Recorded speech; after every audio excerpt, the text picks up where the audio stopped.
Yes. Welcome to this meeting of the South Coast Youth Safety Partnership under the umbrella of the Community Action Commission of Santa Barbara County. Today's July 15th, 2020. Welcome everybody. I'll call people's names, and if you want to say what organization you're from, just a quick hello, because we do have a long agenda. We haven't met since January of this year. COVID has taken its toll right on our work, though we will hear that people have been doing the work all along. So Kathy Murillo, Mayor of Santa Barbara. Ms. Benton, I'm just going to call people according to the squares that I see. Ms. Benton? I'm Holly Benton. I'm the Deputy Chief of Probation's Juvenile Services. Okay. Mr. Bonner? Hi, Craig Bonner. I'm a Chief Deputy with the Sheriff's Office. I oversee law enforcement operations countywide. Deputy Bonner, okay. Mr. Oliveras? Good afternoon, Ernesto Oliveras, California Violence Prevention Network. Ms. Wheeler? Hello, good afternoon. Renee Wheeler, Santa Barbara County Education Office, and I'm with the Juvenile Court and Community Schools. Ms. Keeling, good to see you. Oh my gosh. Hi. Good afternoon, everyone. Pat Keelan, CEO for the Community Action Commission. Dr. Sharkey? Hello, Jill Sharkey, professor in the Department of Counseling, Clinical, and School Psychology at UCSB. Mr. Derflinger? Hi, everyone. Dave Derflinger, Carpinteria City Manager. Carpinteria in the house. Mr. Miller? Hi there, Seth Miller. I'm the Director for Family and Youth Services for CAC. I also have my daughter in the background who's joining us, but hopefully she won't make too much noise. She's very welcome to be with us. Ms. Ochoa? Sorry, I was muted. Peggy Ochoa, intervention specialist at San Marcos High School. Yay. Ms. Valencia Sherritt? I'm Lisa Valencia Sherritt, representing First District Supervisor Doss Williams. So glad you're here. Ms. Adams, congratulations on your new position. Thank you. Elizabeth Adams, Transitional Youth Services, Santa Barbara County Education Office. Yay. Ms. Hymas? Good afternoon, everyone. Christian Jaimes. I am the project coordinator for the National Compadres Network and also co-chair to the community engagement team, formerly known as service providers team or network. One of those. Thanks. Thank you. Mr. Bertrand? Hi, good afternoon. Ethan Bertrand, District Representative for County Supervisor Greg Hart. Okay. Ms. Ford? Dr. Ford? I'm not sure. No, Ms. Ford. I'm okay. Ford. I'm the liaison with Santa Barbara School District. Mr. Gutierrez? Hello, Santa Barbara City Council member, District 3 representative of the West Side. Ms. Morales, good to see you. Hello, everyone. Viviana Morales in Assembly Member Monique Limon's office. Ms. Boss? Good afternoon, Lucille Boss with the County of Santa Barbara Community Services Department, Housing and Community Development Division. Good to have you. Ms. Vallejo? Good afternoon, everybody. My name is Deanna Vallejo. I am a program officer at the Santa Barbara Foundation. Santa Barbara Foundation, super. Ms. Samario? Hi, good afternoon. I'm Dominique Samario with the City of Goleta. Yay, Goleta. Ms. Inda, do you want to introduce yourself?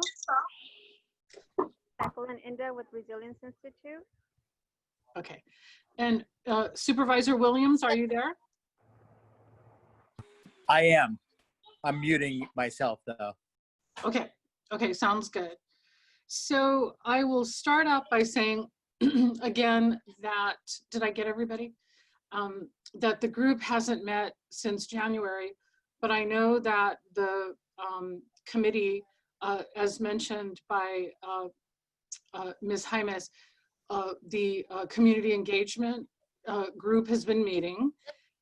And also Mr. Serrano and myself and Jacqueline Inda, who will present later on in the agenda. We've been busy with and Mr. Gutierrez, a project called Youth Responders, and we'll tell you more about that. In terms of agenda management, we are going to fit that presentation in about youth responders after the presentation about youth homelessness. So please stand by for that. So we've introduced ourselves. Mr. Serrano, it's your turn to take it over. Say a few words and get us started on climate check. Yes, first I want to thank all the policy team members and some of our guests that are joining us today, as well as those in the attendee section. We will have public comment later on in the agenda. I will make time for that. So if there's things that those that are in attendance want to share with this team or with the general public, as this meeting is being recorded, they're able to do so, and we'll all be able to unmute them and give that capacity to them. As is tradition, you know, we're start off with our law enforcement climate check. We used to call it a temperature check, but now we've changed that terminology due to the recent things that are happening. I did get a message from our Santa Barbara Police Department. They had something that came up last minute right now before the meeting, and so they might be able to join us later on in the meeting if that gets resolved. So with that, we can pass it over to Sheriff's Department or Probation Department to provide an update. And the reason we do this is just, you know, we haven't met for 6 months, but we do like to do this in our meetings to, you know, be informed of what is being seen through the eyes of law enforcement, as well as to inform the rest of us as what, you know, let's give that opportunity for them to provide that. We can make space for PD when they come in, but otherwise, Deputy Bonner, are you ready to present? Sure, you bet. Thank you, sir. You able to hear me? Yes. So, you know, COVID actually, you know, obviously had a pretty significant impact on both the provision of policing services, but also on the underlying crime and community problems or related to crime that have been experienced out there. Initially, right after, you know, we started the lockdown in March, there was a very significant decline where things kind of just went on hold. After that, you know, what we have generally seen is that our most significant crimes, the Part 1 violent and Part 1 property crimes, have pretty well held with their 3-year averages over the past few months. However, the Part 2 crimes, the lesser crimes, we've seen a significant decline across that. We've also seen significant declines in terms of the arrests being made by our people, both adult and juvenile. You know, the juvenile, we're starting to see a bit of a resurgence of juvenile crime in the past month, I would say, where we're starting to see potentially what appears to be some gang activity out in Goleta, and or that's city that has moved its way out into Goleta. But certainly nothing to the degree that's being experienced in the North County over the past few months. But we are seeing kind of everybody's tired of this lockdown and people are getting out on the street. And because of that, we are starting to see some issues crop up, and we're trying to obviously interact with folks out there and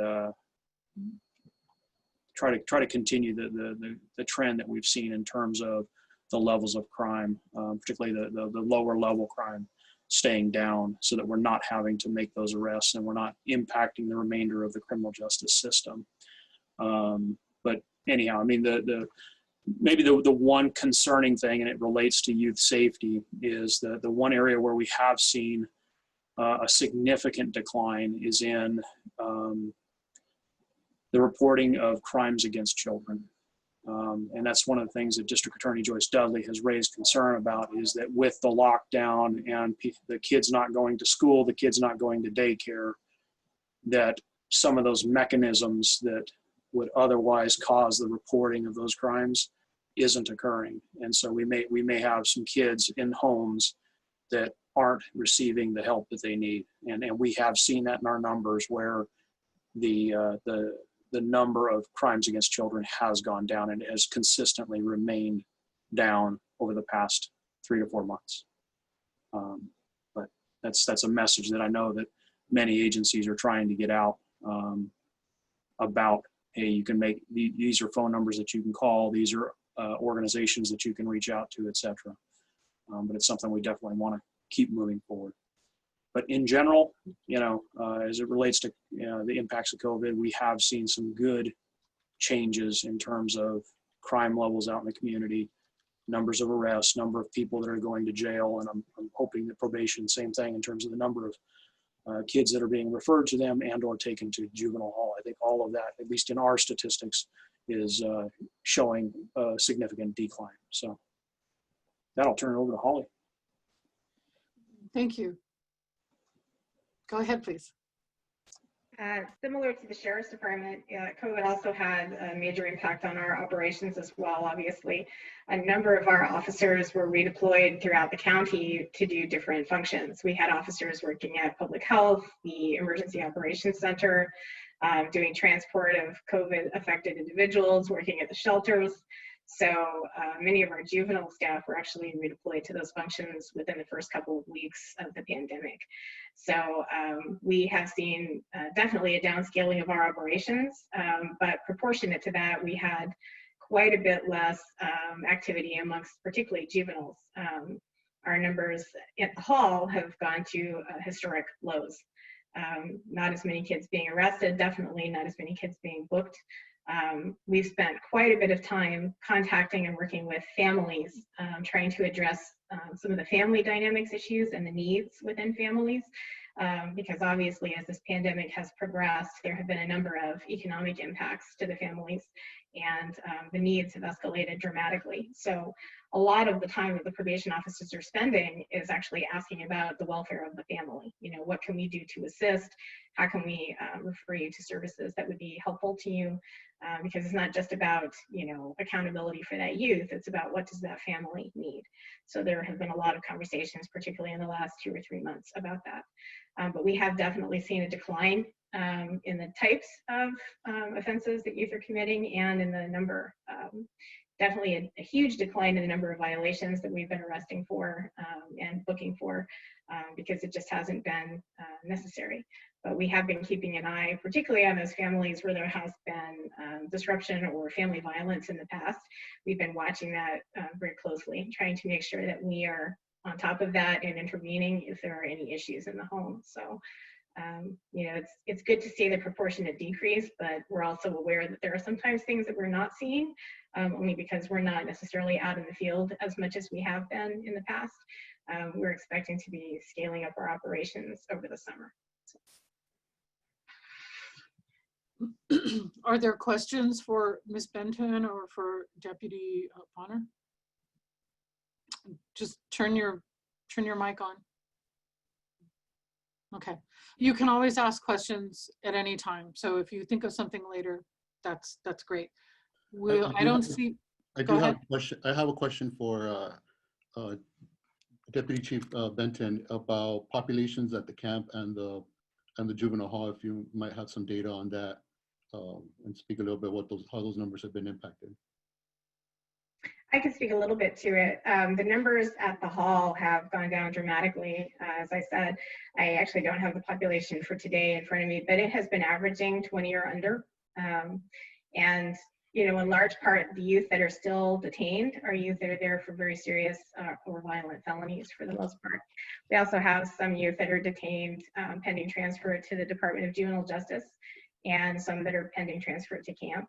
I'm sure that most people know that we had an incident where we had 4 youth and 2 staff that tested positive for COVID. And so we actually had been holding some kids that would have transferred out to camp otherwise. They've been actually kind of waiting in the hall until that period of quarantine has expired. But yeah, our numbers are dramatically lower. The numbers at camp are proportionately lower as well. Thank you. Good. Okay. I don't see Santa Barbara Police Department, so we'll move on to Mr. Serrano's coordinator updates. Thank you. Thank you. I'm going to share a brief PowerPoint, so your screen might change in front of you. And we already went through that. Here are some of the things that I will be sharing with you all, and just a list of them, and I'll go over one-on-one, in detail.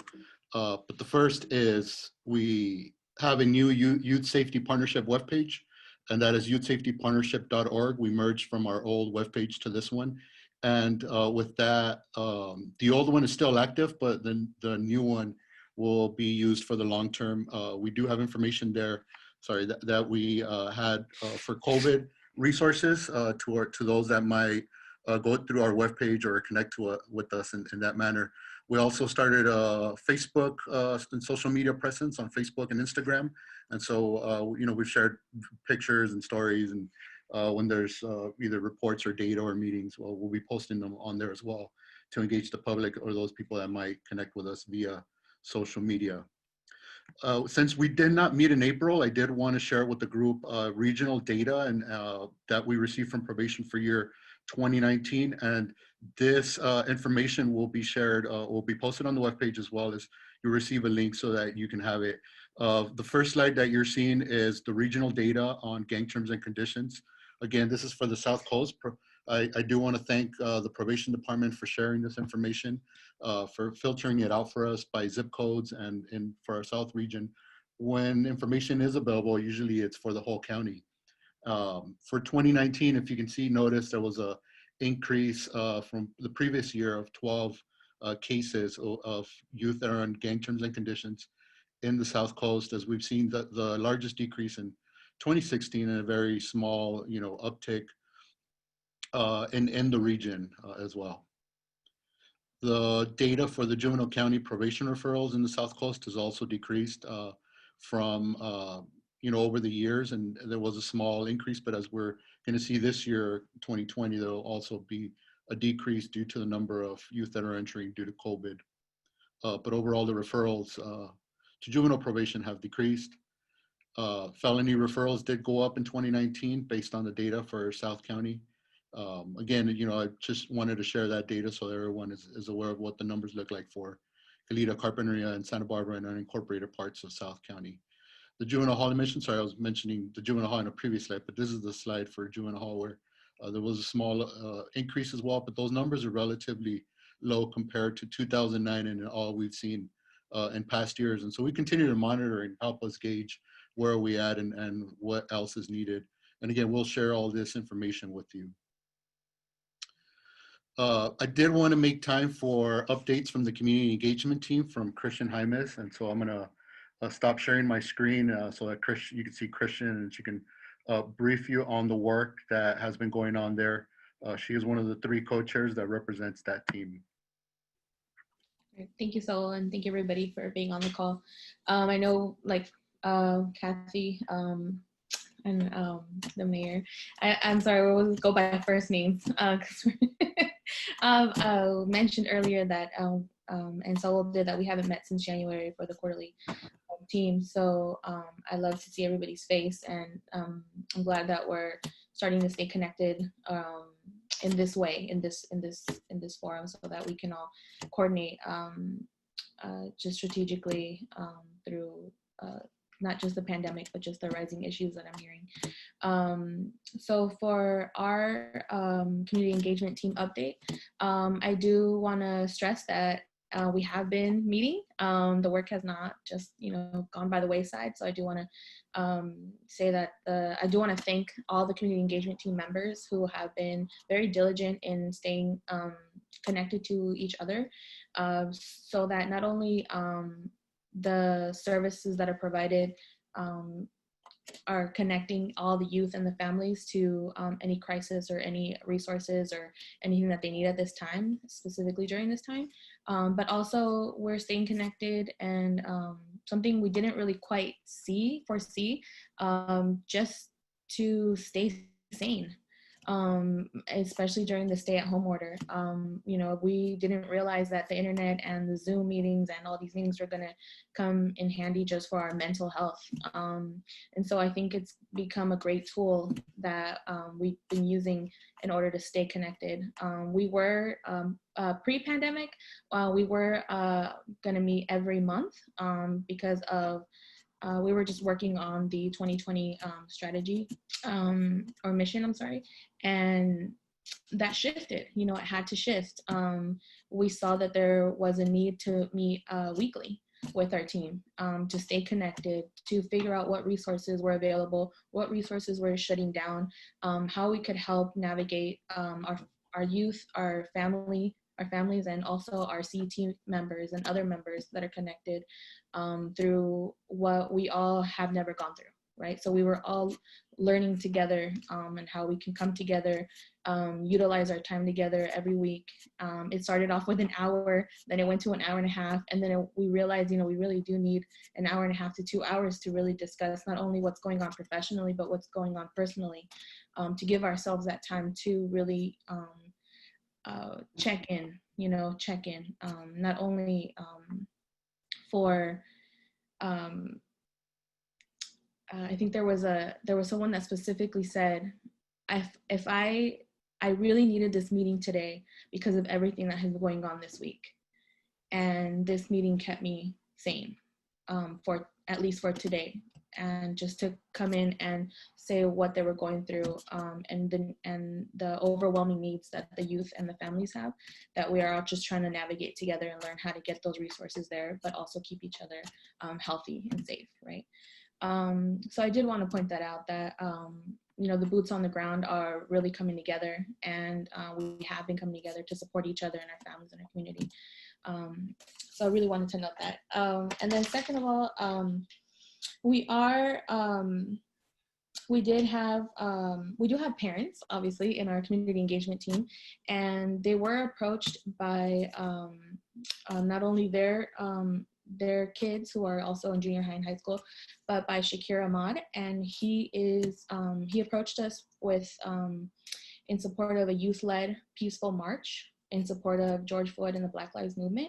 So with that, we were able to give recommendations, and he was invited to our engagement team, community engagement team meeting, and he was able to just hear us out. He was just wanting to know how we can coordinate something peaceful with not only our community engagement team, the school district, and also the police department, so that it would be coordinated, would be safe for our youth to march. And it went great. He was receptive. We were receptive. We learned, they learned. I mean, it was great. And the fact that we were able to do that so swiftly, it just goes to show that we're so much more connected than we think while we're sitting alone in our houses, right? And the work that's actually been done to create those spaces so that probation, so that police department and other agencies can come to the table and make that happen. It's just a foundation of trust and confidence, right? And so we were able to do that, and it went. I mean, if you guys were there or saw it, it was a great success, and so we're continuing to work with that. Mm-hmm. And I think that's it for us. And one more thing, we are moving our weekly meetings to bi-monthly now, just based off, just need. We're going with the flow, what we need as a community, if we need to meet more. I know that there's obviously been some shifts with the pandemic, and there's an increase in cases, and there might be more need to have those meetings maybe shift, but we are going based off need for our CET members and for the community's needs. Christian, if I may interrupt, I believe you said bi-monthly, but those meetings will be bi-weekly, every other week. Mm-hmm. Yeah, just to clarify. Thank you for clarifying. And that's the update for us. Thank you. Are there questions for Ms. Jaimes? Looking, don't see any green lights. Okay.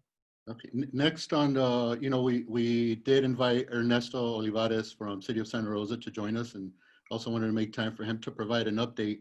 Ernesto worked with us in the last year and a half here in the region to help us draft our strategic plan. But aside from the help that was provided through him and through his agency, he also coordinates with other communities throughout the state, other cities and counties and communities who have a violence initiative, violence reduction plan, and there's conversations that have also taken place at the statewide level. And so I think, when I reached out to him, he was available, and I'll let him talk about some of the work that is going on there, and also some of the conversations that are happening throughout the state, not just in our region, but with regards to youth safety and what's being seen, and what we're seeing down the line, or potential things that we need to pay attention for. So with that, Ernesto. Thank you. So it's good to be back, and it's good to see all this coming together for you, not having met as a larger group since January, but it looks like you've been doing this every month. You're clicking along. I like it. I like the agenda, getting your report outs and the information sharing. And one of the things I really love, Saul, is the data sharing, which is great. This doesn't happen easily sometimes in some communities, but you are doing it. And I think this is very good to continue to do that, analyze it, and also maybe use that as some potential goals on where you can keep moving the needle on some of these areas. But you've already done a good job, even without the combined efforts of yours now, but just the work that you have been doing over the years. So good job there. And right now, as we're here in this new COVID world of ours, and you just coming together and really launching your plan just before all this happened. And I know that was a big impact on you, having to shelter in place. You had a lot of energy going, and there's a lot of desire and need to get out there and connect with our youth to provide the service that we need. But I'll tell you, statewide, nationwide, it's been a big impact on service providers like yourselves in that it changed everything that we do. I heard today some of you had to be reassigned, some of your staff had to be reassigned for their duties to meet some of the needs countywide related to the COVID response, very critical. And at the same time, with shelter in place, and I heard it from PD, it also causes some issues internally within the family. We've seen this happen before with other issues where people have to stay home. But I'm sure not just with that, but I'm sure you'll see increases in domestic violence as well, and other issues that occur behind closed doors. So watch for that. I know other communities are talking about that.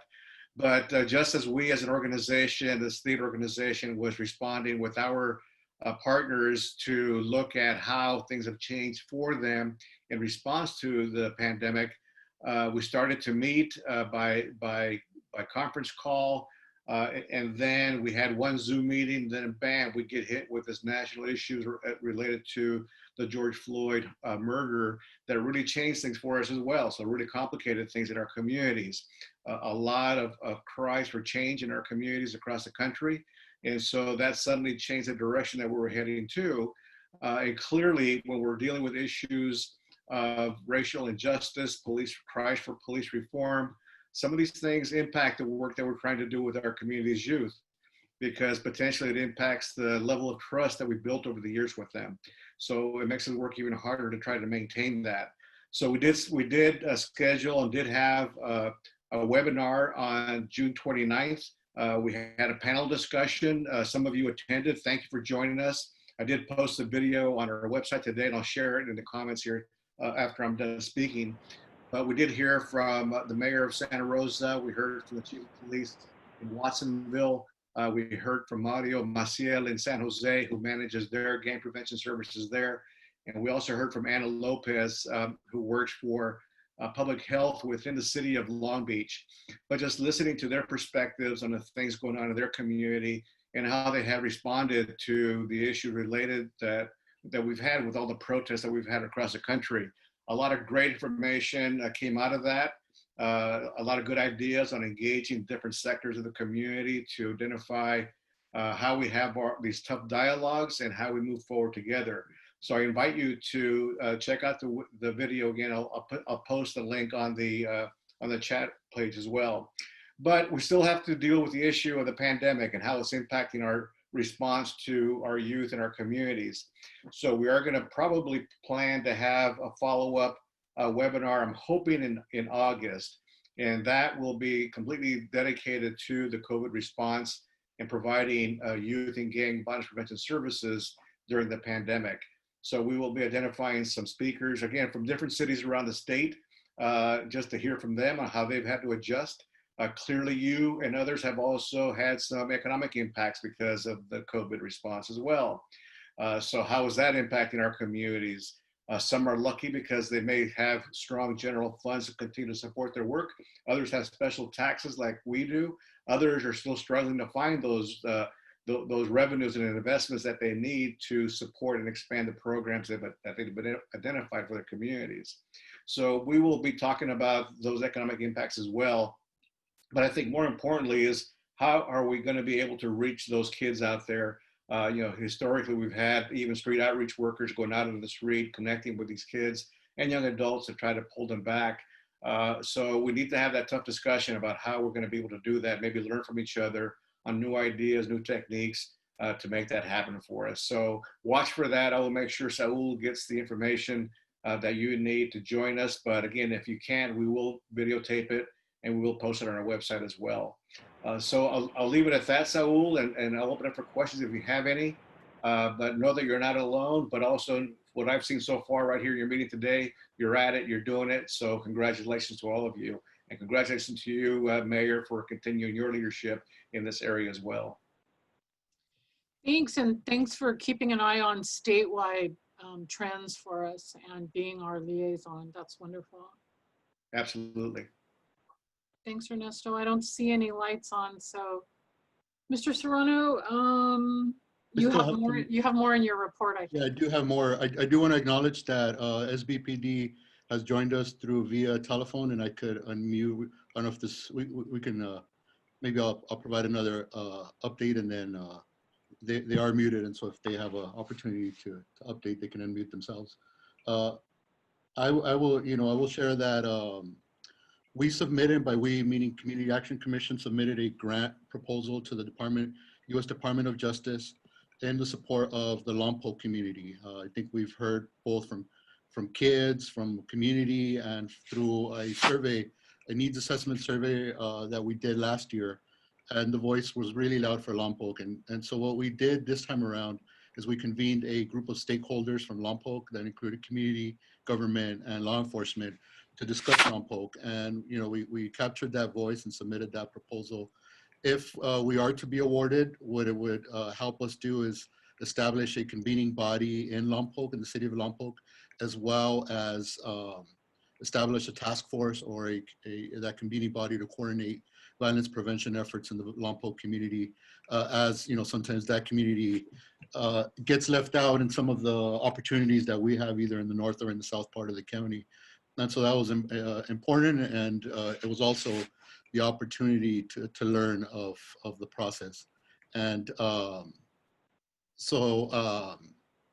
we submitted, just wanted to inform the group, that is part of our strategic goals, is to support but also align with other communities in our county and align a countywide initiative of prevention and intervention, as well as support for community. So I wanted to share about that. And the last thing in my updates is the Santa Barbara Grand Jury Report, which was released last week. If you haven't read it, we could probably send you the link. It was on youth gangs and accountability. We've had some discussions. I will share with this group. I've gotten some calls from community members concerned over the content of the material.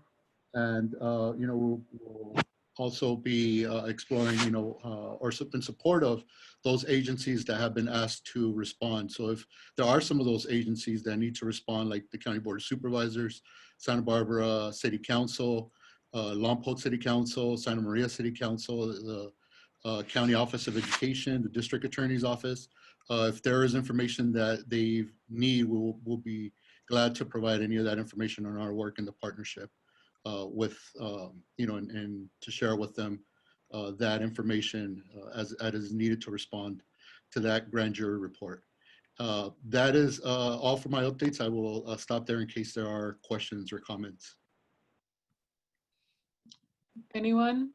You need to just turn your microphone on. Mr. Bertrand, Ethan? Yes, thank you, Mayor. And Saul, I'm glad that you're working on a response to the grand jury report and convening these discussions, because a number of us saw the report, and it's really contrary to a lot of the great efforts that are happening right now with positive youth development, and how do we work to build more resilient families and support youth who really have great potential in our community. So we definitely want to make sure that we take advantage of this moment with increased attention to racial equity and community wellness to talk about the things that are working and how we can continue to strengthen the healthy relationships and services for our youth. Thank you. Fortunately or unfortunately, we're not required to respond as a partnership, but there are other bodies. And so we're not drafting a response, but we'll support with information to any of those bodies that are. I did want to point to one of the recommendations that was made about a database, a gang database. And if you notice on the LA Times yesterday, there was a, their databases are in the hot seat for with LAPD, and so we also want to acknowledge that. But we also want to have a balanced conversation, because there are many sides to that report, and we want to be mindful of various perspectives and what's going on there. But we definitely want to be in support of those that have to respond to those Thank you. I like where you were going with that, Mr. Bertrand, and if you wanted to send a representative from the Isla Vista Community Services District to participate, I guess I'm stepping on Mr. Serrano's toes a little bit, but I've been trying to invite Ivy Community Services District to everything that's regional, and to recognize you as Isla Vista self-governance. And Well, we so appreciate that, Mayor, and I'll be sure to communicate with my colleagues about that as well. we want you. Here comes Well, James. glad to be here. Thank you. Well, we have James, and I'm not sure PD. I saw something that looked like our police department too, but we'll just keep going. Is there any other comments or questions for Mr. Serrano on that last section? Well, we do have PD, and I don't know if Lieutenant Sean is there, and I don't know if he can answer, and if he's on the call with us. I see his icon, but I don't know if. Yeah, can you hear me? Oh, yes. Oh, okay. Yeah, I apologize. Just prior to the meeting, I was involved in a car accident, so it took me a minute to gather myself. But yes, I'm here and available to respond or comment on any requests. Would you, is there, earlier we had a update, kind of a climate check from law enforcement, sheriff's department, probation department. Are there any updates from the Santa Barbara Police Department that you would like to inform either the policy team or the public? I appreciate the comments that were made earlier regarding the challenges kind of on top of COVID with the national narrative, and I think that we're no different in trying to address those challenges as they come. As far as specifics, I can tell you that for our agency, and I'm not aware of the other updates that happened before I got here, but our agency has actually seen a decline in gang-related incidents over the past several months. It's not a huge decline, but it is a decline, so I can recognize that. But I also want to caution that conversation in that is reported crimes to us, and we all know that many incidents do happen that are not reported to us for a variety of reasons, and I would probably even posit that as a result of the George Floyd incident and police killing and the challenges in trust and legitimacy in law enforcement, we probably will see an increase in the dark figure of crime, or that is those crimes that are committed that people don't call the police for. So I will say that there is a decline in our gang incidents reported. However, that doesn't necessarily mean that there's not activity in our neighborhoods and our community that aren't related that we don't know about. Would you like me to talk about the report? So was that one of the questions? Sorry. It wasn't, we were just wrapping up the conversation on the grand jury report. Yeah, I just want to point out, I appreciate Mr. Bertrand, I think. Sorry, I've never met you, but I appreciate your comments. When I read, reports and data that we gather, I try to take the positives and, be super methodical in how we look at the things that cause us pause. So yes, when I saw the things related to databases and stuff, certainly there are and have been benefits to law enforcement using data to solve crimes. I mean, that's, I think, evident, self-evident. However, there are oftentimes unanticipated consequences to certain government agencies or any government agency collecting data, which we're all probably sensitive to. So I'm also, reading that as a reader with a pause to some of the things and making sure that we are approaching it with a very evidence-based and methodical and culturally sensitive fashion. Thank you. Thank you. Thank you for that. Any questions for the Santa Barbara Police Department representative? Okay, we'll move on to our next item, which is this partnership's response with a statement on equity. Saul?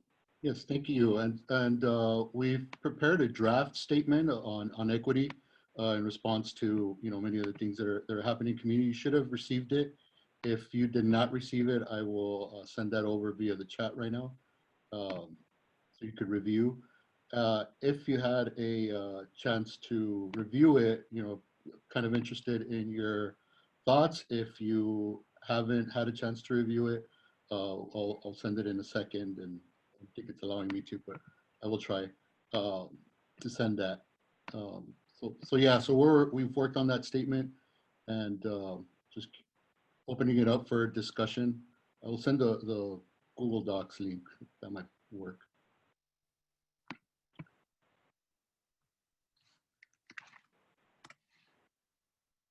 Yeah, I just wanted to let you guys know that I'm going to have to convert to phone. So I hope this will work, but it's been informative thus far. And, of course, it's encouraging to know that we're in a period of less crime and hopefully less crime and less reported crime, and hopefully we can make sure we have less crime, not just less reported crime going on as things are happening. Thanks so much for your guys' reports. Thank you, Supervisor Williams. Thank you so much. I'll start, Saul, that I looked at the statement. I think it's appropriate, and if we're talking about our Black community, we can certainly do more outreach if that's what's needed to be. I'm not saying that we are not inclusive, but the work that I've been doing has really been focusing on Latino youth. And if we're having a different consciousness, and we should be, then I'm glad that this group is looking at how we can take care of the needs of all of our youth. So I like the wording on it. If I may add a little bit of context to it, so the way that it came about was really looking at our guiding principles that were drafted in our strategic plan, and putting them in partnership with our goals and the work that we do and that we've done historically in partnership with the probation department and other departments to address systematic concerns when they come to our attention, being data informed and those things, but with overall supporting and empowering community and the youth that we work with and serve. And so that's where that statement was produced as we're being approached, as the national climate was happening, as well as the local and our intersection. So somebody did ask, where is that statement going? I think one, it's just something we have, something we can add to our webpage. But it is something that hoping that this group is in agreement. If there are disagreements, then we hope that you can share those so we can discuss and move accordingly. Have people had a chance to take a look at this statement? It's certainly something that we can circle back with if you absorb it later and want to make comments to Mr. Serrano. We could do that. Okay. Thank you so much. I know we have a full agenda. Yes. So if there's nothing else on that item, Lucille Boss, are you still there? There you are. I see your picture. I am. So I'm going to talk a little bit about Santa Barbara County's 100-day challenge to end youth homelessness. Actually, it looks like I did. I skipped an item. I'll be back. Okay. So I'm sorry. We're on item E, Youth Empowerment Services. Is our CADA representative here? No. That would be me. I'll be talking about it. Thank you. Sorry. I just wanted to make sure that the group had an update on the Youth Empowerment Services project. It is I think many of you know it's a grant-funded project that came out of the Youth Reinvestment Grant about a year ago. Santa Barbara Probation, CADA, and UCSB as our research partner applied for this grant, and we received almost $1 million to do diversion from now through spring of 2023. And this particular diversion really is run almost completely by CADA. They are the program provider. It's diversion for youth ages 12 to 17 countywide, both boys and girls. And it allows both law enforcement and schools, as well as probation, to divert low-level offenders into these programs that CADA will provide, which are a wide slate of services, starting with an assessment and a case plan for that youth and the family, and then receiving the services that are targeted to their specific behavioral needs. The idea of this is that we will avoid drawing kids deeper into the juvenile justice system and instead treat the issues that have caused them to have those behaviors that bring them to the attention of law enforcement in the first place. So, you know, there's going to be quite a bit of data analysis on this program as the years progress, and we're hoping that because it is a low-level in the community diversion, it will divert a large number of kids out of the system. And I can say we actually got up and running with the probation referrals in May. We've already diverted almost 100 kids into the program. So there's a little bit of a backlog due to COVID, but you know, for those kids that have been diverted, it seems to be the right option for them. And CADA has been, as most providers have been, adjusting to the new circumstances, trying to do intakes remotely and provide some services remotely. So we'll see how that goes. But the program is up and running. We will be expanding that to law enforcement referral within the next couple of months and providing that information to the law enforcement chiefs and then to briefings of the officers as we're able to do that. So that program is out there, and we wanted to make sure everyone knew that it was available and ready for referral. Holly, is this a basic replacement for teen court moving forward? It is actually not. It's a much more comprehensive program. So for instance, if you were to refer a youth that had been cited for one of the offenses that's on the list for this particular program, they would sit down with CADA and they would have an intake meeting, and they would do a pretty comprehensive assessment, which is going to look at all of the factors that are contributing to the behaviors that brought them into the program in the first place. And then they're going to be offering them a much wider slate of services than they would actually receive at teen court. Teen court is a very specific program. This actually does not involve teen court. It involves services to the family. So, and as always, with any of these types of services, they are free of charge because they're covered under the grant. Thank you. This will be countywide, correct? Because I know sometimes people approach us, you know, since we're very South County heavy, I do get questions sometimes from our other partners as to, well, is this countywide, or, you know, what communities can benefit from this? It is correct. It is countywide, and it is meant to be referrals for all of the schools countywide. Some of those briefings were interrupted by the beginning of the pandemic. CADA had been starting to have those conversations, particularly with the South County schools, and had, I think, cases that were actually set aside and ready to go right around the time that the pandemic started. So, but yes, it is a countywide program, and it is meant for law enforcement and schools countywide. Ms. Ford, you have a question? Ms. Kate Ford? No, I don't. Sorry, I'm not sure what I did to indicate I did. Okay. Sorry. Thank you. Well, I need to learn a little bit more about this program, so I'm going to look it up. Ms. Benton, thanks. I try to keep on top of everything, but I'm like, I don't think I ever really totally poked my nose into that. Mayor, I have some materials that I can send you as well, and a brochure for the program if that would be helpful. Yay, good work. Thank you. Ms. Ochoa? Peggy? Yeah, I have a question for Ms. Benton too. Does that program, is it similar to the Reconnecting Youth program they had at the high schools? I'm not familiar with that program, so I don't know that I can give a comprehensive answer, but I actually see Jill Sharkey shaking her head down there, so she may have an answer. Yeah, so Reconnecting Youth was one particular program for youth. This Actually, that screening assessment will match youth to the programs that they need. So it may include multidimensional family therapy, which is an evidence-based program. It could include trauma-informed cognitive behavioral therapy. It'll include also like Boys and Girls Circle, which is more like focused on youth identity. And then it could also include like cannabis interventions and such. So it is a very broad array of possible services that are matched based on the need. And then they range from low intensity to very high intensity therapeutic interventions with a licensed practitioner. So yeah, a little different. Nice, thank you. Thank you both. Okay, now I think we can move on to the next item. Let's see, the Santa Barbara County 100-day challenge to end youth homelessness. What a great goal. Ms. Yeah. Ma? Thank you.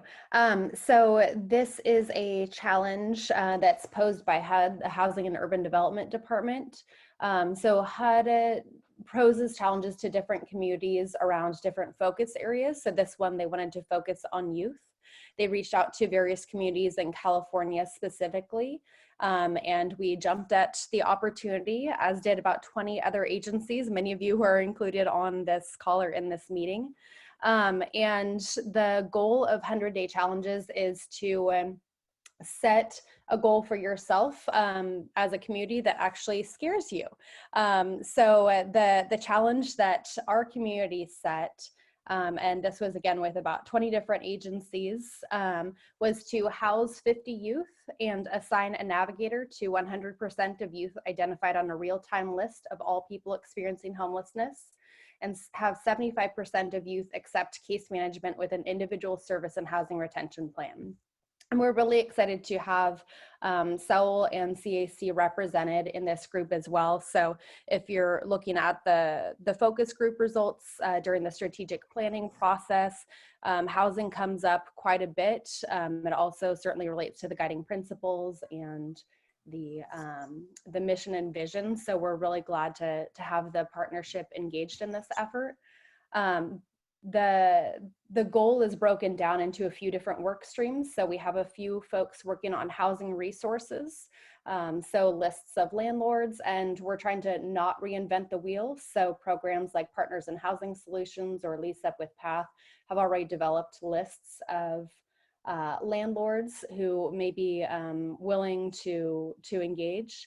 So building on the housing resources that are available, also making sure that there are supportive services available, and that the list of supportive services that is available through Home for Good, for example, is updated with youth-specific information also during COVID-19. So I think we're all pretty aware that a lot of the resources, the delivery of resources or supportive services has changed, especially around telehealth. So we want to make sure that we're updating that. We have another group working on data and tracking. So what kind of information needs to be shared, and who is able to share and track that information. And then another group working on cross-system collaboration. So we're excited to have a lot of partners, especially from the education world, working really closely with the housing service providers and supportive services. So with all of this, we're in week 2 now, I think, and we've already housed 3 youth, so 2 in Santa Maria and 1 in Santa Barbara. So really excited that we got that off to a good, strong start. And I think we have 2 more who are getting ready to be housed. If it doesn't happen this week, probably in the next few days. So we are well on our way to hitting that 50, and I would love to exceed that 50.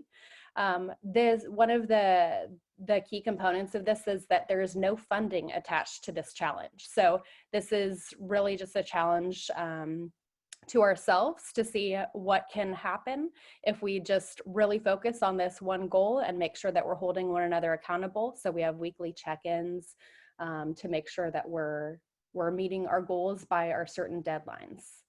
And if we haven't already called on many of you for your support or help, I'm sure that we will be, but there are quite a few faces on this call or in this meeting who are in those weekly calls. So thank you for your support already, and we're looking forward to the continued partnership. The county was so lucky to hire you, Lucille. Thanks for all your good work over there. Any questions on this program? I do have a comment, and I do want to say it's been eye-opening to work with all the groups that are a part of the challenge, as well as others here in the partnership. One of the things, just learning and navigating that there's a whole other world in youth homelessness, and there's a whole sector of providers that we normally don't get to work with, connect with. And so just learning of those convenings, learning about, that there's lists where youth enter, and that there's, triage groups that meet in support of those youth, but that we still have some coordination work to be done. I think it's great, and I've found it encouraging, and looking forward to continue to bring some of those lessons learned to our work here in the Youth Safety Partnership. Thank you. Okay. I don't see any hands raised. Lucille, thank you so much, and keep us updated. Thank you. So we will, this is where we've added an item to the agenda. Jacqueline Inda is here to talk about youth responders, and I'll just give her a tiny little lead in that Jackie and I were working on something called the Pro-Youth Movement back when the gang injunction was proposed back in 2011, 2012, 13, 14. And so we've always kept touch on youth violence and street violence. And when we knew that things were heating up a little bit at the end of 2019, we started to have conversations, and it led to this program. So Serrano has been in on the meetings, Oscar Gutierrez, a couple of people from the school district, including Ishmael Huerta, who's a counselor, Peggy Ochoa, Rose Munoz from the school board is part of our leadership committee. But Jackie, go ahead, please, and give us an update on the program and how you'd like to connect with this partnership. Thanks. All right, first let me unmute myself here. Well, thank you for the introduction. And as Kathy said, we had been communicating with regard to youth violence increases, activities in the neighborhoods, both on the east and the west side of the city. Obviously being impacted also by the neighborhoods of Carpinteria and Goleta. In the beginning of COVID, a lot of the youth were sent to Zoom, and that was great, but not really. Most of the youth were out in the community, and a lot of them dropped the ball with finishing up whatever they needed to in school, and somehow still got credit for a lot of the school work just to kind of get school district activities out of the way. What we saw was an increase of negative youth activities, particularly partying during the day. We saw a lot of kids hopping in cars and going to different sides of the neighborhood, and really starting to attract more negative attention that could spiral out of control. We saw it with tagging and other things, and threats between one side of the neighborhoods to others. So we were in the middle of the pandemic. I had already established a food pantry, and so we were active as a essential service. What we decided to do is incorporate the essential service sector of what we were doing to train our at-risk youth and get them skills on providing COVID response. So our youth became youth responders, where they specifically fed or feed, because we're still doing it, the community 3 times a week. And then they participate in team building activities 3 times a week as well. And those youth that are identified that have started the program have grown it. So they've reached out to other youth, and it's basically growing word of mouth now. We have 2 different sites in which we're doing these food pantries as part of our outreach. And then our youth responders have gotten trained to go out and give families who need it in their neighborhoods boxes of food. The essential part of that isn't the food distribution. It is having these kids feel proud of themselves doing something positive in their neighborhoods, and getting to know the families and the communities that they might not know of before, or maybe have just walked by. Putting a face to a human is important, and so that's what we've been able to do in this process. where our youth responders go out and work 3 times a week. They're also doing 3 times a week activities, participating with different aspects of mental health. We do different trainings by providing different service providers and workshops, also going out and doing fun activities and team building. The essential part, I think, of what we're doing here is really giving youth the opportunity to feel successful and to feel like they are included and incorporated in something, that it's a program that they're developing themselves. The Resilience Institute does have a parenting component which works with our court. So our parenting classes are happening on Saturday mornings as usual, along with our domestic violence courses and family reunification. So a lot of our youth are also transformed into our program by the County Probation Department, which has referred both transitioning youth and youth into it to do their community service hours as part of a provider on the provider list. We're one of the very few providers that stayed open because we became essential services with our food pantry. And so we were able to connect the essential part to continue to do all of that outreach that people have talked about not doing. We were able to do all of the face-to-face. We're able to bring in our youth and get them to participate in activities because we were able to utilize the platform that we had to be able to transform our community in that way. I think a good anecdotal data that shows a little bit of our work is, for example, this weekend on San Andres, the businesses had a pedestrian promenade where there were 3 lowrider cars that came from the east side. There were 2 that came from the west side from people from the neighborhood. And that shows a lot of strength. A lot of people have talked about the fact that there's some kind of gang treaty. It really isn't. Right now, there's a lot of hot boiling plates. But the fact that people in the neighborhoods could put things aside because they know that this is a youth-led project and it's also a family-led project, it gives us the ability to be able to deflame some of those flames and show that we're willing to support each other in these times. So I guess my ask is, one, that we continue having the conversation of funding, because it does seem to me that a lot of these really small grassroots efforts that have happened throughout time really receive a lot less funding than folks that are in the South Coast Task Force. And it's something that we've brought up to agenda over and over again, I think 2009 maybe, and how to not better use, but coordinate with the South Coast Partnership to better leverage our resources and continue to support this type of effort so that it doesn't die off and so that it continues to grow. Aside from that, I'm really reaching out to you all, not only for the referrals of youth into our program, but to support us in becoming our partners and helping our youth in different ways. I know that everybody right now is very Zoom happy, but I want to let you know that for our youth, nothing like contact makes a bigger difference.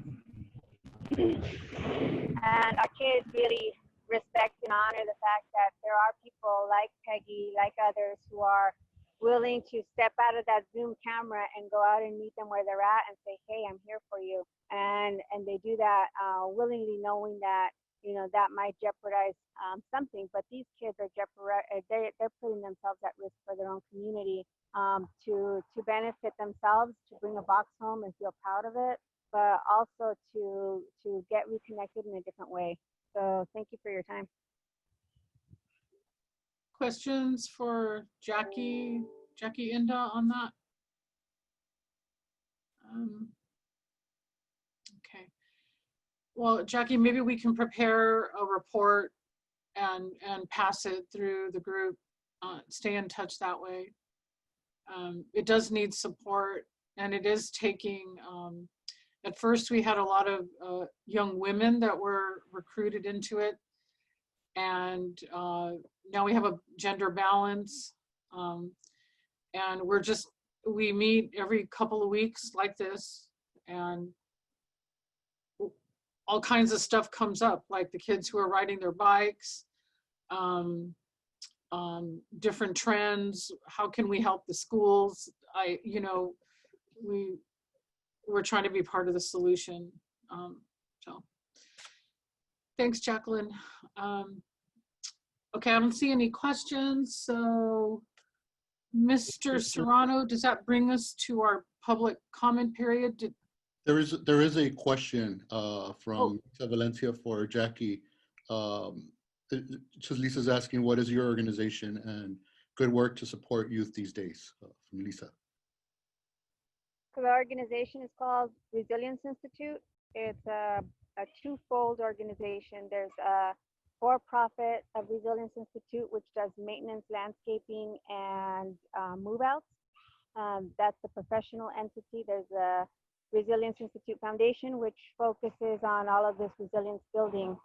So where parents and other adults that are maybe transitioning youth or older who have been caught up into the system receive the education and the group treatment, once they have gotten to a point where they are able to, they do get placed in different jobs that we have as professional service providers, which helps support the nonprofit work, but it definitely doesn't bite off the bigger chunk where grants and other types of resources might be available. And because we are a newer organization, we're not as well known, although I have been in the field doing this type of work for quite some time myself. And I would add to that, we give community service hours. So we have different projects, so the youth can earn their community service hours. So please refer, and we'll get them hooked up.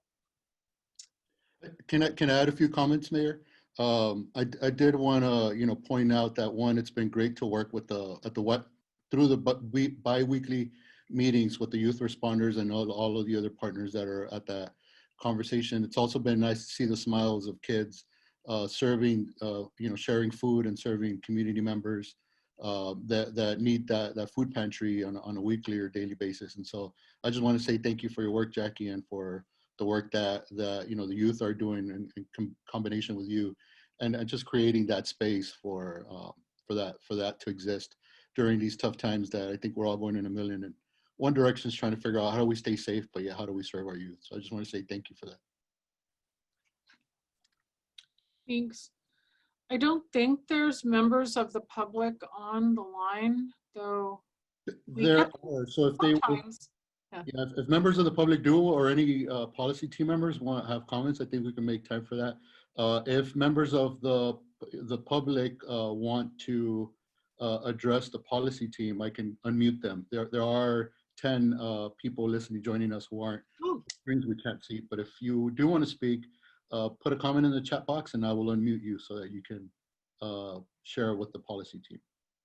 Or if there's policy team members, I know we've been reporting out a lot and everyone's been quietly listening. If there is comments or things that the policy team would like to share, this would also be the appropriate time. Open mic.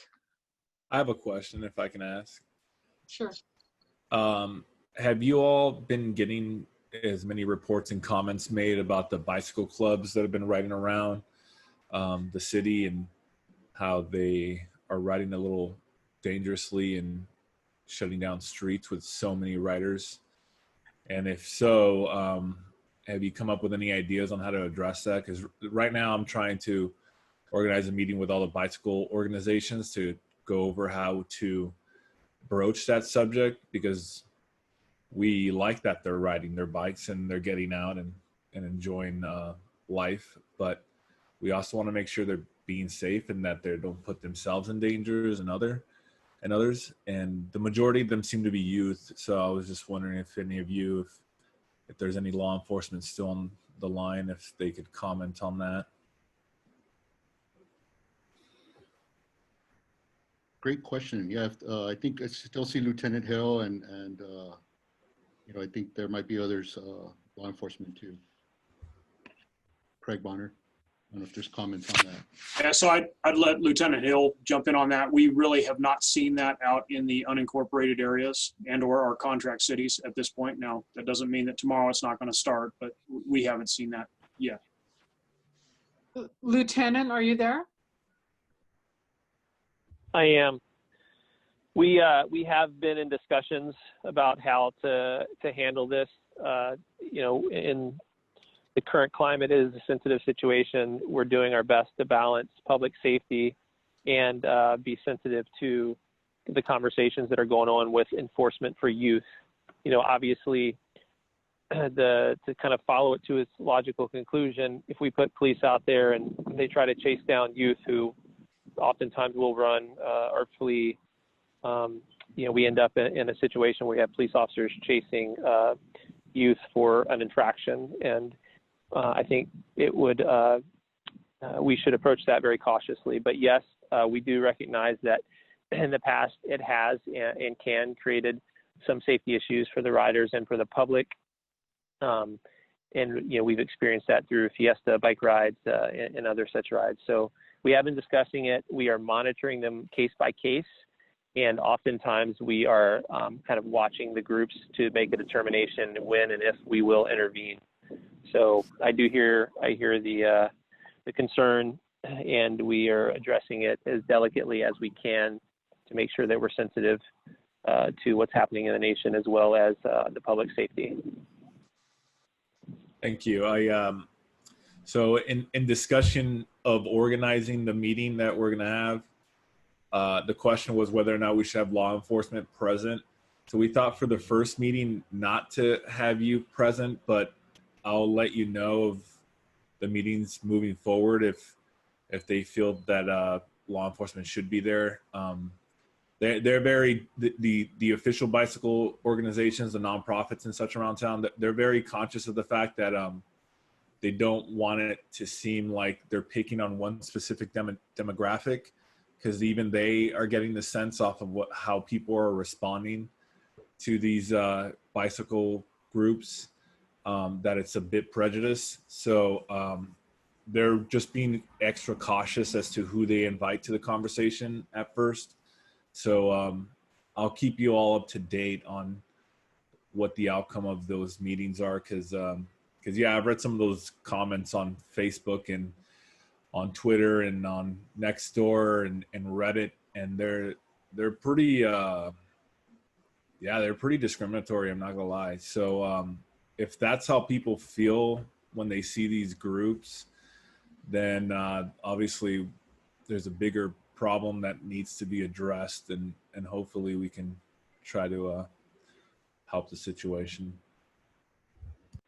You know what I would add, Mr. Gutierrez, is that youth responders, the program Jackie just talked about, we put out a message to the youth bike riders that we were giving out water, and turns out to be McDonald's chicken nuggets, which they really liked, for them to cruise through De La Guerra Plaza. And so we gave them water and snacks, and we were trying to get them into our community service project. So that was just kind of one of the, and Ms. Ochoa, if you're still on the line, that was just 1 week. We were like, let's try and connect with these. They're so free. I love it too, that they're getting exercise, the wind in their hair, and it's a tough time for all of us, especially our youth. So we tried to connect with them, and I think we need to keep trying. Lisa, go ahead. Yeah, I just wanted to say, I saw the group on the weekend, and they were all very respectful. I've never seen such a big group of people, especially young people. Their behavior was very respectful of everyone. But from the public health side of things, I saw so few people had a mask on. So that's just alarming to see a gathering when we're not even supposed to be anything more than 10 people with all these different things. So, and also especially now that we have those young ages from, I think, 17 to 35, that's the highest rise of numbers of COVID spread in our area. And then also in Santa Barbara specifically, the rate of increase is in the last 2 weeks-ish, up to 100%. So I think that aside from, probably racist and discriminatory comments, that's not right at all. But when I saw it, I'm on the ambassador team and stuff, and just like, oh, just you see people and think that's a gathering, that we're not supposed to have a gathering, but it is very healthy that they're on bikes. And like I said, they were all very respectful. But it was just concerning because just that they don't realize that they could be putting themselves and others at jeopardy, just their friends who they're around. So that could help in terms of perception also if they had a showing of mask like we had with Black Lives Matter and the other protests when almost everybody had a mask, and then you could just see like, oh, okay, these people are participating and protecting each other. You know? But thanks for all working with them, and it's good work. Thanks. Peggy? I wanted to say that at our attempt to have this gathering, you know, that had to be postponed or canceled, we were prepared. We were giving out masks that were supplied by, I believe, Resilience Institute. And I think that's really all that they need is just like a big open space. And they want to show off their bikes. They want to show off the hard work that they've put into, you know, customizing these bikes. And they want to show off what tricks they can do. And like you said, it's very healthy. If we have masks for them available, they're on their bikes, they're at a distance. I think it's okay, and they're waiting to hear back from us to see when we're gonna make this happen and if we can make it happen again for them. So any support with that, I think would be amazing. I will. This is Lieutenant Hill. I'll quickly follow up with that. And I think our approach, and I would probably venture to say most of the community's approach, is very heavy on the education side, and that pretty much goes for everything with youth. But especially in circumstances like this, when we have the capacity to have some sort of educational influence regarding safety, and then facilitate the activity that they really want to accomplish. So that would be our general stance, and certainly we will make ourselves available to attend any meeting in that capacity when the time is right, understanding that there's sensitivities with our presence as well. Okay. Thank you. Anything else to this subject? Okay, so you have Jonathan Ibarra. Someone wants to make a comment? Yeah, let me. Thanks. Thank you. Mute Jonathan, as soon as he joins us. Jonathan, you are now unmuted. I believe you had a question. You know, maybe it might be good for you to introduce yourself to the group and then raise your question. Thank you. Okay. I don't know if I lost my question. Let me see. I think so, but it's all good. So I'm Jonathan. I'm a grad student at UCSB, and I've been in the community since 2009. Going up to the boys camp and working with the youth since 2014. My question was, so I read the grand jury report, and one of the recommendations was to develop more programs that meet the needs of the youth and also their families. And I also read the Red Tap report from 2015.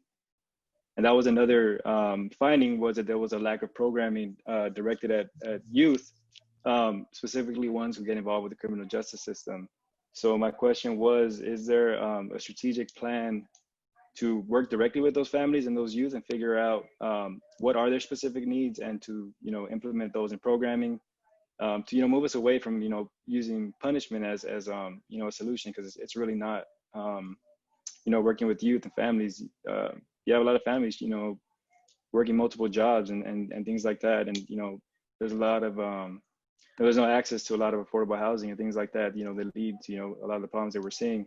So yeah, those are just some of my questions. Thank you. Is there anyone in the policy team who would like to respond? I can speak to that a little bit. There's been, I think, especially in the last year to year and a half, some recognition that there needs to be sort of a two-pronged approach to this. One is that there needs to be more community-based diversion, which is, you know, sort of a way to find and tackle those problems that youth are exhibiting before they actually enter the juvenile justice system. But I think there also is some community-based movement toward finding programs that don't involve juvenile justice at all. In other words, trying to address those needs of those youth and families before they come to the attention of the justice system, because it really is a system-wide effort and issue that needs to be addressed. You know, these youth and families come to the attention of other county agencies and community agencies as well, behavioral wellness, child welfare. I mean, there's a spectrum of agencies that deal with youth and families. And so there are multiple points at which some of these issues can be identified and worked with. So I think there's been much more conversation about that, at least in the last year in particular. You know, and it has intersected with a number of other conversations that we've been having about, you know, racial equity, and, you know, these things all intersect and are all part and parcel of the same conversation. So in terms of a strategic plan, there is, I don't know if you're aware, there is a what we call the local action plan, which is put together each year by a large consortium of agencies and in the county which work with children. And that particular plan does have some strategies related to this, but I think it is a larger community conversation. I know that it's actually happening. I think about Lompoc and what's happening in Lompoc in terms of kind of the grassroots efforts that are happening there. So I think it is happening countywide, much more at the community level as well. And Jonathan, I'll also continue with saying that, you know, part of our work for the partnership is to how do we strengthen what is available in community. And we're getting ready to move in that direction. We completed our strategic plan with the help of Ernesto and all of this team, and then COVID hit and it kind of just stopped us from getting there. But we haven't forgotten about that, and that's still our goal, is how do we, you know, as we transition to diversion, how do we enhance programs? How do we partner with our after-school programs that are working with that target population we would traditionally end up seeing later down the line in our justice system? And how do we support and prevent that and provide the resources? I will share with the group that we met with DA Joyce Dudley a while back to present the report. And some of the feedback we got from the DA's department was that, you know, we needed to focus at a younger age, including our Head Start kids that we serve through Community Action Commission. And I think that's why we partner with, you know, with Barbara Finch, who's here from the Children's Network, the Kids Network. And you know, they're dealing with the ACEs, with the adverse childhood experiences. When I've met with Mr. Malekian, the assistant CEO to the county, when I walked in his office, he had a diagram and he said, you know, law enforcement interacts with people here. How do we interact with them at the beginning and prevent all that happening in between before they even get there? And so that's the million-dollar question, is how do we, you know, partner and strengthen our community and ourselves to support that? But, you know, I thank you for raising that question. I think that's why it's important for us to meet here and all the other teams that continue to meet. Thanks, Saul. And I would add to that question that we have been in prevention mode for many years. And I just have to give a big shout out to the AOK after school program. They have specific events for families, and everything's bilingual, and it's empowering the families. They had, Saul, what was it, AOK? Someone did a Make Men Stronger Fathers program, which was out of this world. And that was kind of cool, you know, because our young men need strong male role models. And there's, over the years, there's just been a lot of cool stuff that to support families, if I'm reading your question correctly, because the youth is always part of the family unit, and we know that. So thanks for that question. Yes, I think, you know, going forward, we'll need to continue to explore and discuss that question. So you're invited to the table to continue, you know, asking us, you know, where are we at with that? Are there any other questions from the public? Madam Mayor, may I make a comment? Yes, please. And then Elizabeth, after you. Go ahead, Pat. Okay, I just want to make a comment around the strategic plan that we have completed for the youth safety partnership.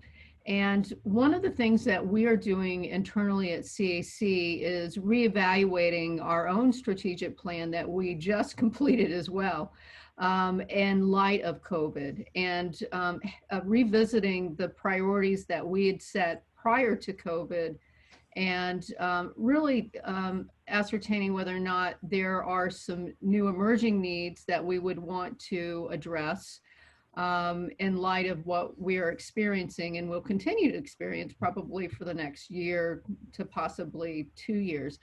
And I'm not sure if, as a policy council, we might want to circle back around, take another look at those goals, perhaps identify some low-hanging fruit that we would want to focus on, and possibly establish some new goal areas or activities to address some of the emerging needs that we're seeing in light of COVID. And I know I think you said Elizabeth was going after me, but I'd like to throw that out to Ernesto at the state level to see if perhaps you have considered that as well. Ernesto, are you there? Yeah, good question. Wow. Pat, can you repeat the specific question that you wanted me to answer, though? Are there emerging needs in light of COVID? Is that it, Pat? Yes, basically, are you taking another look at your own strategic plan and goals to determine whether or not you need to make some changes based on the COVID world? Well, yeah, clearly, and it's kind of been on the fly, just like everything else. I think a lot of our providers, for example, that have been contracted and have been working with the partnership here to provide services, they've had to be redirected as well to provide other needs or to meet other needs around the city and the county. So, and then the other thing that we've done is to allow them some flexibility. Is we relieve them on some obligations too related to their own matching funds and funding, so that they can be more flexible.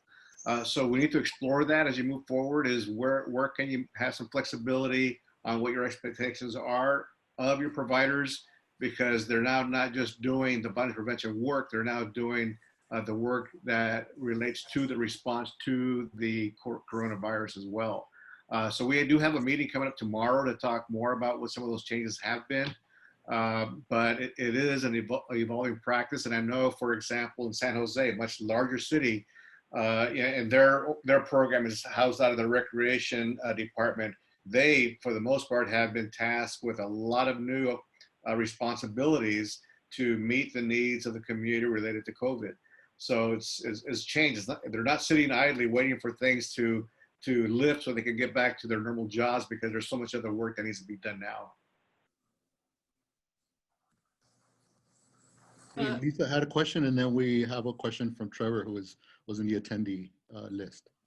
Oh. Go ahead, Lisa. Okay, well, Elizabeth, Lisa, oh, yeah, Elizabeth, sorry. Peggy, okay. Yeah, you're sorry, Mayor. Go ahead, please.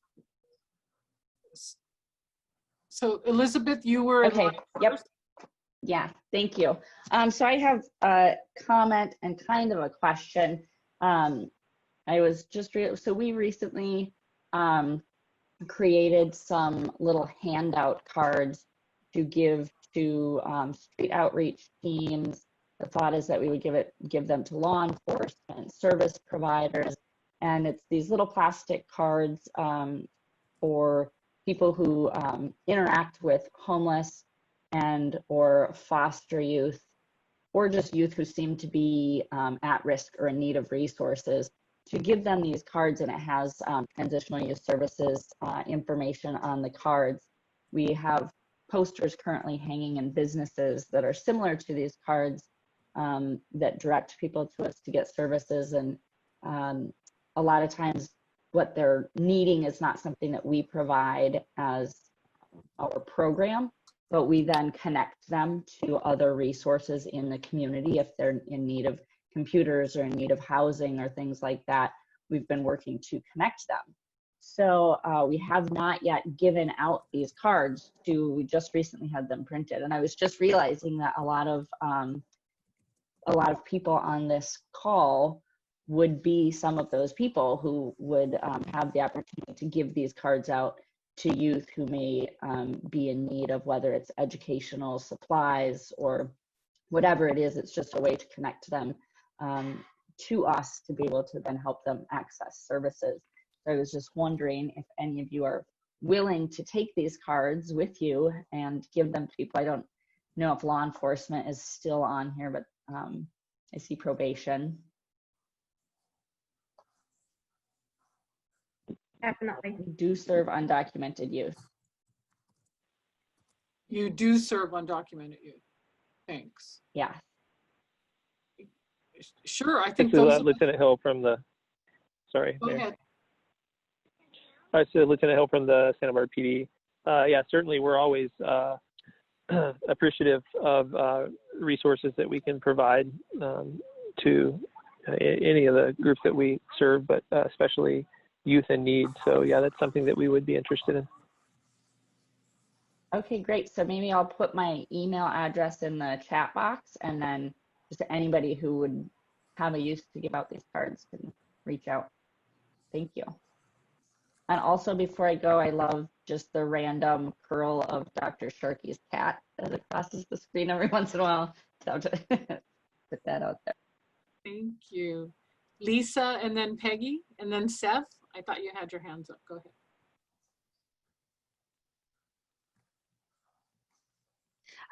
So thank you. I'm currently in kind of a quick effort to gather needs, COVID needs that might just not be on radars, or programs that we cannot just keep doing piecemeal grant applications for, hoping that we get funded to do critical needs. Currently looking to see if it's possible to get a hold of any CARES funding from either or both the county and cities. So I don't know, Mayor, if any of your CARES funding is possible for this type of need, but I'll put my email in the chat, and if anybody, Ernesto and Pat or anyone, if you would want to send the budget, needs that you come up with to me. I have no idea. We have no idea what's possible. But I would like to include these efforts. At least we can have them all in one place, We have some needs that are more known than others, and I feel like on this task force, you are really finding the needs that are less known. And also, I sit on the Latinx, Indigenous, Migrant Health, COVID Response Task Force that includes about 60 organizations right now. So if you're not on that, you can email me that too, and I'll forward you the invitation to our next task force meeting, where we have a direct Q&A and updates with the public health director and each other, and work groups on mental health outreach, including one targeted for youth. So I want to do introductions too. I'm asking my other team if they know several of you, and just so that we're all on the same page, sharing resources. We're a lot targeted in North County right now just because of the surge. So Elizabeth, also, I'll send you an email. We definitely have groups in North County, and there's huge need there too. So yeah, thank you all so much. It's really good to be here and see everybody. Thank you, Lisa. Peggy said she asked her question already. Seth is good. We have Trevor who was joined with us. Okay. And we have time. Trevor? Yeah. All right, cool. Hello, everyone. So my name is Trevor Aldridge. I go by he, him, his pronouns. I'm a second and now, I guess, rising third-year PhD student at UC Santa Barbara. I have a quick question. There's a number of different service providers on here, Community Action Commission, folks from multiple cities, County of Education, State Assembly, UCSB, Children and Family Services, et cetera. And we're doing a project through Latinx and Indigenous COVID Response Network, specifically around youth mental health. And we're trying to first gather different needs assessments and other community reports that folks have conducted in the last couple of years to better inform a project that we're doing this summer. So I wanted to see, of the providers and different organizations on this call, which of you have conducted reports over the past 2 years based around youth or youth mental health, and or have raw data that is publicly available for people to analyze? So I know Community Action Commission mentioned one. We have the Grand Jury report, some mention of the Healthy Kids Survey, but I want to see if there's anything else beyond those. Thank you. Trevor, I also have some other reports that I'll send you that include one of our community engagement team members is the safety hotline, and they've shared their call information with us for that group, which is very eye-opening to the type of calls that they've gotten. For those of you that don't know, the safety line is the youth crisis line. It's similar for mental health and those kinds of needs. I don't think they have demographics, but I'll have to look through that again. And then the Santa Barbara School District does have a report that they put together with FSA on mental health needs of youth in school. That might not be what you're looking for, but it might help inform your research. So Family Service Agency, FSA, is that what you said? Yes, yeah. There's a mental health report on the partnership that involves FSA and CALM with the Santa Barbara School District providing mental health services to in-school youth.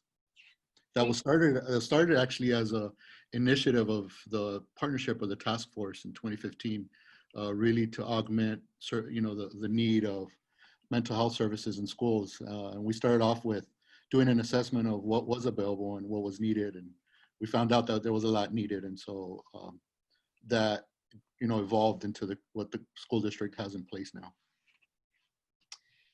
Well, I sent you my email address, Trevor. You're asking specifically the nexus to mental health. I can ask our library department or Parks and Recreation if they've done anything like that. I guess that's where I would start if you're asking the city of Santa Barbara that question. So thanks. Anyone else to answer that question? Okay. Well, we have a little more time before 5 o'clock. Any other public, Saul, if you can see them that I can't? Yeah, no, I've checked the chat and there's no other in the Q&A or the chat. So I think we've covered public comment. Elizabeth wants to, yeah, Barb, everybody pitch. This is the time for us to hear what you've been up to. Elizabeth, go ahead. Yeah, sorry. One more thing that I just thought of. This is also a great group. We're just in planning stages and putting together our planning committee for a completely virtual youth summit that we're going to hold this fall. And it is going to bring together, hopefully, this is the goal, educators, service providers, parents, social workers, probation, just everybody who can have an impact on the lives of youth, with the goal of learning how we can all play a role in equitable education for our youth. And so if anybody wants to be a part of the planning committee to help make that a successful event, also email me, and my address is in the chat box. All right, busy, everybody's busy. And anyone else? Open mic? I do want to ask Dave, because I see Dave on here, and Carpenter being a smaller city in our community sometimes gets very impacted, and if there's anything that we should know from the Carpinteria community or any updates of what how COVID is affecting the south part of the county. Yeah, thanks for offering the opportunity, Saul. Things have been real positive down here. The community's really stepped up through a number of organizations on food distribution and other assistance. As is maybe typical for Carpinteria, there's been community groups that have come together to provide support. I've been really pleased the city's been able to step up and provide both business support and community service agency support in our small way. So yeah, it's been very impactful on the community. It's been impactful on businesses affected by the necessary response to the health risks. But I think Carpinteria is doing well. And again, thank you for asking. Would anyone else like to check in while we have a little bit of time? Well, so Barb, go ahead. Okay. I just want to say hello. And last month at our Child Abuse Prevention Council meeting, we talked about a lot of things that are on people's minds related to child abuse prevention, and specifically schools, and how teachers need support to be able to recognize warning signs, and that when kids do come back to school, there's going to be a need to really focus on social emotional healing and trauma. And so it was a great conversation, and there's a lot of interest in bringing more youth voice into child abuse prevention. So we are going to continue that conversation and what that might look like, and trying to involve youth with lived experience in the child welfare system and helping us come up with things that will be supportive, not only for the youth, but also for families, both biological families and resource families, so that we really do have a continuum of supports for families and kids that is across the age span and also very cross-sector and collaboration oriented. And then Saul mentioned ACEs and resilience. That's still a big focus for the Kids Network. And this year we're really focused on working with the Surgeon General from the state of California, Dr. Nadine Burke-Harris, in reaching out to medical providers and helping them work with families to understand adversity and the impacts on health and well-being. And with that education, just working to connect our communities in even more significant ways so that doctors know that there's a whole community of caring that can support folks that present with high ACE scores. So that's it. All right, I knew you were doing good stuff. We have Liliana Vega, who is wanting to connect with Elizabeth Adams. Can you unmute Ms. Vega, Mr. Serrano? Yeah, I can. Yeah, this is Liliana Vega. I am with the University of California 4-H Youth Development. I'm going to go ahead and see if my camera will work. Nope, my camera won't work. Sorry.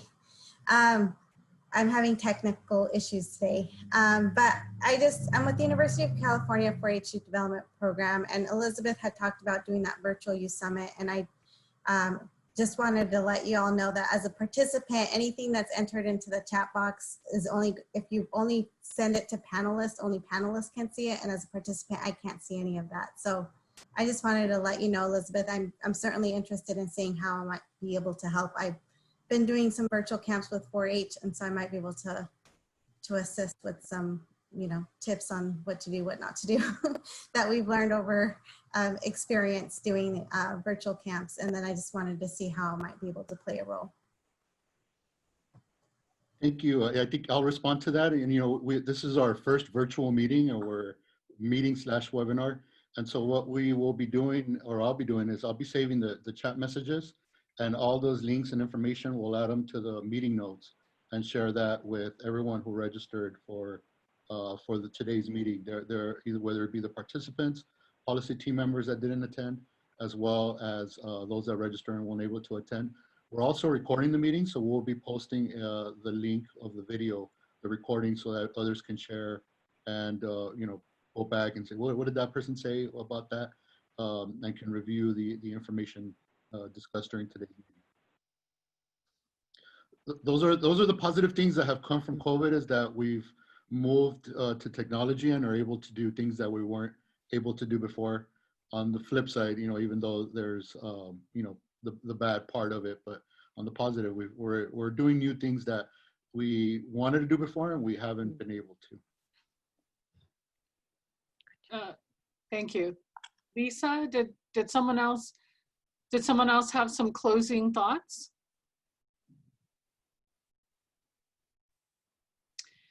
Well, it looks, folks, like we will be doing these virtual meetings into the near future. And here at the city, we had put some things on hold, thinking we were going to get back to normal and be able to do in-person meetings. And so now nothing's on hold. It's like everything's going virtual. And so I would say the same thing to this group. And I reread the public health order a little more carefully, because I was thinking we could use our big conference room here for a few people. It's like the public health order just says no gatherings. It's really very, very specific. So Saul, I take it back, trying to offer space here at City Hall. We really can't meet in person, but you're right. Why don't we just focus on what's good, and that we have more public participation and a recording, which is nice. So I'll let you make some closing remarks, Saul. Thank you. Well, thank you for being our chair of the policy team. And, I want to thank the other teams as well, the strategy team members, the community engagement team members, and everyone's work, and just for being here, during busy schedules, and, everyone's working hard. And so I'm just thankful for you all, and thankful for our space today to share updates and connect. We will be meeting again in October virtually. Good job. I was typing a little thank you note to everybody for caring about our youth. And stay in touch, everyone. You'll receive a notice about our next meeting. With thanks. Thank you. Meeting adjourned.